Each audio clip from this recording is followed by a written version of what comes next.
The game last night, 6 o'clock tip at the Mood, and the Mood was kind of sluggish. Well, late arriving crowd and maybe a late arriving Texas team last night. They just didn't have a lot of juice, and we'll hear from Sean Miller on this coming up. But it was far from a thing of beauty by any stretch. But Sean Miller's Longhorns able to overcome a sluggish start, sloppy start, and then a 35-point night from South Carolina veteran guard Meechie Johnson, as we mentioned. But they do come away with an 84-75 win. It gets them back to 500 in conference play at 5-5. And this is I love this for Texas fans, and you Jack, as a basketball fan. When things got tough in the second half, because it was 50-50. South Carolina was hanging around, a 2-7 team in conference. Meechie Johnson just kept making buckets, and they didn't have an answer for him on the perimeter, and he kept going to the basket and making things happen. Kind of a junkyard kind of player. How many times did they come out of timeouts and Sean Miller dialed up a play that got them an easy bucket over and over again? Yeah, and they missed the shot, or they made it. Well, because essentially what happened in the second half was Dalen Swain and Tremont Mark took over the game. Mm-hmm. Those two combined for 30 of their 40 points in the second half. That's right. And whenever they would come out of a timeout, Sean Miller would dial up a play and it would get them going. And Swain also grabbed 10 rebounds, posted his 5th double-double on the year. Also got a big lift from Cam Heide. He delivered a 12-point performance, 5 rebounds, 2 assists, maybe his best performance as a Longhorn last night. Triples. And then for a second consecutive game, Sean Miller's trio off the bench were huge. Simeon Wilcher, Kendall Weaver, and Lucina Traore. They came in and really delivered last night. I think they combined for 30 points off the bench, which was big for them, or 23 points, but also this loaded up the stat sheet last night. I think seeing Sim Wilcher come along is really big, not just for this year, but for the future for the program, because, Traore and Weaver, those are older guys. I'm pretty sure they're both out of eligibility. I know Traore is, but Sim Wilcher can come back, and he could be part of the next couple of teams that Sean Miller has coming in that have the great recruiting class coming in next season and beyond. No question about it. Well, let's hear from Sean Miller on this, the thoughts of last night. It wasn't their best performance, certainly the first half. They got to figure out these sluggish starts because they had one at Norman on Saturday against Oklahoma, got down 23-9, able to come back and win that game. I think they were down 18-9 in this game, came back and won it by 9 points. Here's Sean Miller. Tonight was just one of those nights where, my concern before the game and even during the game is, we didn't have the juice. 6 p.m. game and a late arriving crowd. I just thought like part of the first half, and this is no disrespect to South Carolina because, I have an amazing amount of respect for them and Lamont. They play teams tough. He's a really good coach, and they're in games, man. They're a hard team to put away. But our effort level and just concentration first half of the first half was not what it's going to take. We're fortunate to get through that. We were better in the second half. We just had, some head-scratching moments, not being able to get a defensive stop, fouling, and obviously missing a couple point-blank layups, which usually when you miss those easy ones now, they have a way of coming back and haunting you. So I'm thrilled that we were able to get through tonight with a win. This is our third game and kind of like an 11-day stretch. If you're traveling with us, if you're with us, man, we went, Georgia, really big second half. Man, all of a sudden we were at Auburn, tough game. And then we were at Oklahoma for 1 o'clock game, and then boom, quick turnaround with South Carolina. So it's really a pocket of time in our season where, we're asking a lot of our players. And I don't know if tonight we were as sharp and as ready as we wanted them to be. But we found the way, and I'm glad that we can kind of move forward. Tomorrow we have an off opportunity. And then obviously a huge game against Ole Miss on Saturdays. All right, so Chris Beard and company coming in, and they lost last night at Tennessee. Chris Beard got ejected from that game. You see him going nuts last night? Chris Beard was not in a good place last night. No. Their loss at Rick Barnes' squad, a couple of former Texas coaches there. That game, by the way, is a 1 o'clock tip on Saturday from the Mood. So big crowd expected, anticipated in the middle of the day on Saturday. And, we just keep talking about the improvement of the team. They are, even, as I say, even in a sluggish night where they were sloppy early and kind of a forgettable first half, they still led by 4 at the half, and they go on to win by 9, and they scored 84 points. And they have guys that they can go to in big spots, and Dalen Swain is emerging into that guy. Tremont Mark was that guy last night, and now Cam Heide, knocking down threes from the corner, had a big night. The bench is coming alive, which has been good to see here of late. And as we've said, kind of as a broken record here the last couple of weeks, this is just a team that's on the improve. It's on the incline, right? If you're looking at the trend line, they're rising, and now they're 5-5, and now they get an Ole Miss team that's coming in at 3-6 in the conference through 9 games, and they have a chance to get over 500 by Saturday. Yeah, that'd be huge for this team. And what I notice about them is when they need a bucket late, they can get it for the most part. They just have some tough shot makers. Jordan Pope was a no-show last night, but everybody else. Jordan Pope, I'm going to say that Jordan Pope had 1 point because he had 3, but then he tapped one into the South Carolina basket, so that takes away his 2 points, in my opinion. But, yeah, Ole Miss, Chris Beard coming to town. Is this his first time at the Moody Center? Chris Beard, yes. Yeah. Since the house that he built? He coached the first game in it, right? Because his first year at Texas was the last year of the Irwin Center. And then they moved into the Mood, and we know the story with Chris Beard, but he's found a spot for himself at Ole Miss. But I wanted to play this from Sean Miller. It's about improvement. If Texas is going to reach its ceiling and whatever they're going to be this year, they've got to continue to improve on the defensive end, and they need Modest Bocatitis, the big man, to be more consistent. He missed a lot of easy buckets last night right at the rim. That's what he does. And he fouled out. But listen, this is whether we like this or not about Sean Miller, he's very candid, and we're about to play his frustrations with his big man, and he'll tell you he talked to him already, so he didn't just go air him out in the media. He's talking about it. Here's Sean Miller on what they need from their 7-footer. Met with Modest after the game, and one of the things I said to him is like, I'm not getting through to you. You have improved. You've had a great season.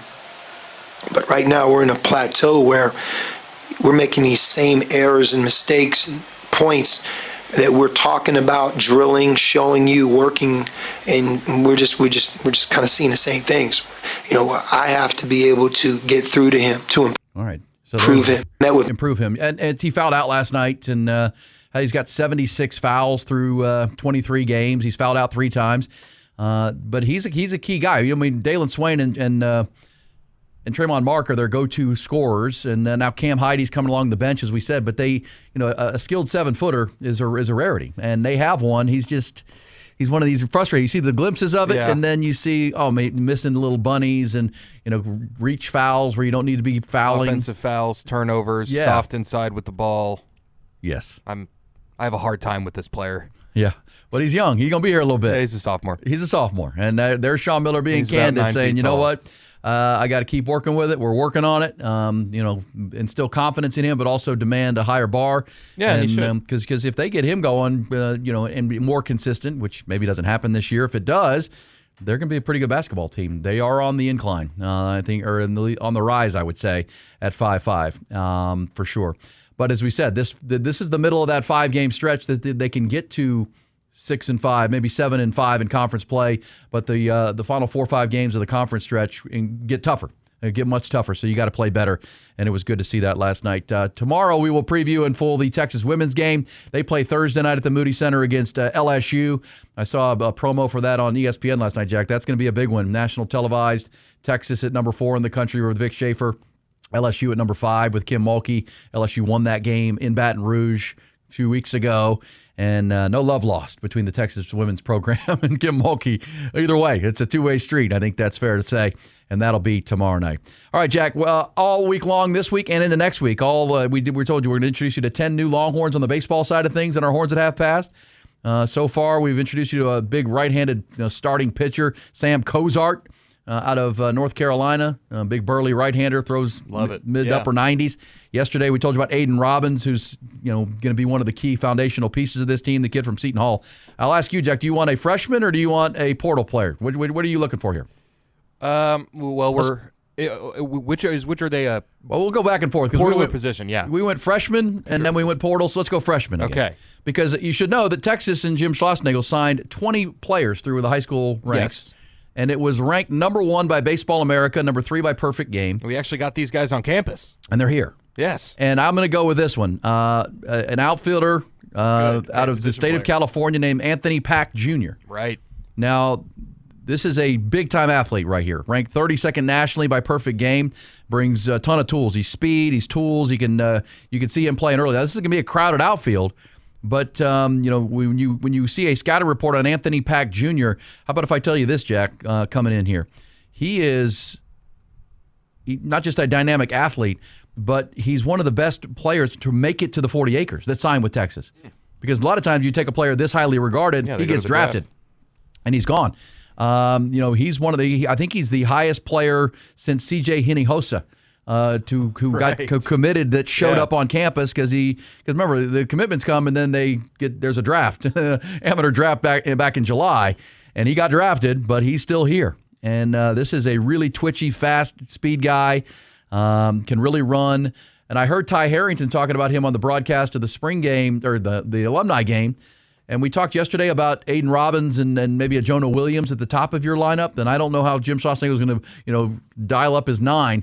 But, Anthony Pack Jr. could give you a guy at the bottom of the order, right? Put him at the 9 hole, and you almost have the double leadoffs going. This is that kind of player who's a dynamic athlete who you hope he's here. I mean, he's here for this year. You hope he's here for a couple of years. He won't be draft eligible. He's out of Long Beach, California, Millikan High School. Could have an immediate impact on the base paths as well as pushing for a starting role. But this is one of the highly recruited players. Rarely do you see a player this highly recruited out of high school not go to the draft, Jack, but make it here. And this is a sign for me of the evolution of college baseball because of NIL, because of the opportunity to come in and get a full scholarship now because baseball is getting guaranteed 35 full scholarships. So everybody on the Texas roster is on full ride, where before they were splitting 11.7 scholarships. Now, and look, the NIL, the rev share dollars that the athletic departments are now sharing with athletes. Baseball players aren't getting much of that, if any, right? It's going to football, it's going to men's basketball, the revenue drivers. But there's NIL opportunities and an opportunity to get a full ride. Anthony Pack Jr. is a guy to watch on a very deep outfield. And that's when you start looking at this outfield, Jack, you've got Aiden Robbins, who we talked about yesterday. You have Jonah Williams, Anthony Pack Jr. And we're going to introduce you to some of these other young guys coming in, but you got a guy named Darian Pendergrass who's come in. You got a guy like Ashton Larson, who we're going to tell you about. This is a very deep outfield, but I think Anthony Pack Jr. might be too talented to not have as a weapon for Texas. So, and one of the things, the word you're going to keep hearing, we talk about this Texas baseball team over the next, 8 more shows or 7 more shows from now and into the start of the season, athletes, athleticism, speed. That's a Jim Schlossnagle team, and whether it's Aiden Robbins, who we told you yesterday, 6'2" and 200 pounds, but can really run, had 20 stolen bases last year. Jonah Williams, Anthony Pack Jr., really good athletes. Yeah, this is going to be a very fun team to watch. We know that. Maybe not all the power in the world, but definitely guys that can put the ball in play with a lot of room to run. And I think that's part of what Jim Schlossnagle wants to bring to the table. We know that these are guys that are going to work counts, and they're going to put the ball in play, and they're going to get on base. I think we saw a season ago sometimes they were a little too patient. That bat rested on the shoulder for a few too many pitches, but I think it's going to be really fun. Well, we love a highly touted freshman. And that's the rub with Jim Schlossnagle, right? Mm-hmm. His first year, he wants his team to be patient. There were at times that good pitches would sail right by. You told me to be patient. I'm working the count. Well, that was right down the middle.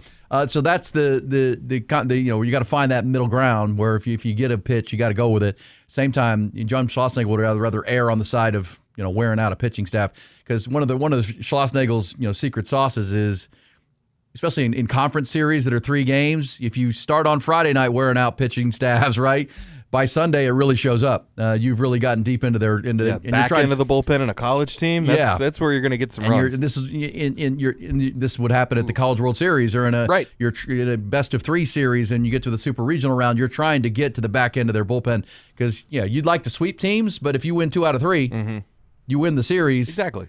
That's what you're looking for. You're winning series.